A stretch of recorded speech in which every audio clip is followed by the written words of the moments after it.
Country shows. A few years ago, they used to say that the Fisherman's Row was nearly half a mile long at the CLA Game Fair.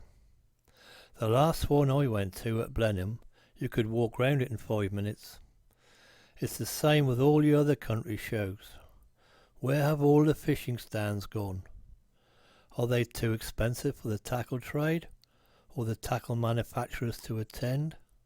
Or do they rely on just online orders and a few ads in the fishing press? Now there are some great demonstrations going on at some of the shows, from the great Hugh Morgan and his two daughters. Now that is a great example of how to get kids into fly fishing. You can just imagine kids seeing them and wanting to copy them. And of course there's that other great fisherman, Charles Jardine, with his dog Midge. One of these days it would not surprise me to see Midge cast a fly, as he's seen so many demos. Plus there are a lot more people who do sterling work for the sport, hobby, pastime, or whatever you wish to call it. So what happens when people, after seeing these great exhibitions of fly casting, want to find out more and have a look at the tackle and find there is little or nothing to look at? Do they look it up on the internet, or do they just forget about it because their interest is cooled? So what has gone wrong? It looks like most of the shows, the main interest is shooting.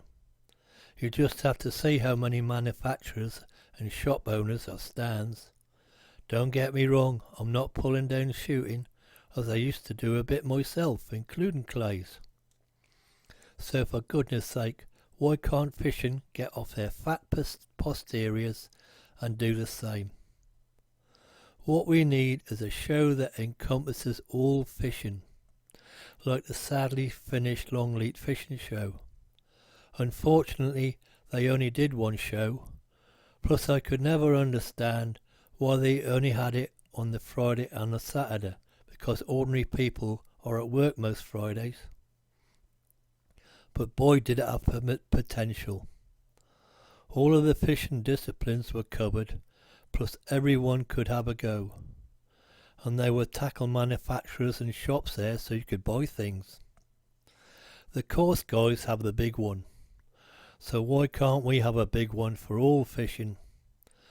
And now that the CLA have stopped doing their own show, we have now had two big game fairs and a lot of little ones. Will there be a lot of fishing stands? I don't think so, as they seem to be promoting shooting more than anything else. But there is still time to change that if the fishing trade just do something to promote fishing. Sportfish do an excellent little show, and all the manufacturers have a stand there and you can buy things, but nearly all of the people who go there are anglers already. What we want is something to attract new blood into the sport. That's what we try and do in our own little way with Flycast, but we can't go all over the country, as we are just a one-man, woman and boy band, and don't have the facilities to be everywhere. So if shooting sports can do it, so can fishing. So come on, you manufacturers and the tackle trade, get together and talk to each other and work something out together. It's for your own good as well as getting more people into fishing. Plus all of you country show organisers, don't forget that fishing is a country sport as well. So please organise another Fisherman's Row or Fisherman's Village or whatever you want to call it. You know it makes sense. Please subscribe to the channel, as I would like to see how many people are watching.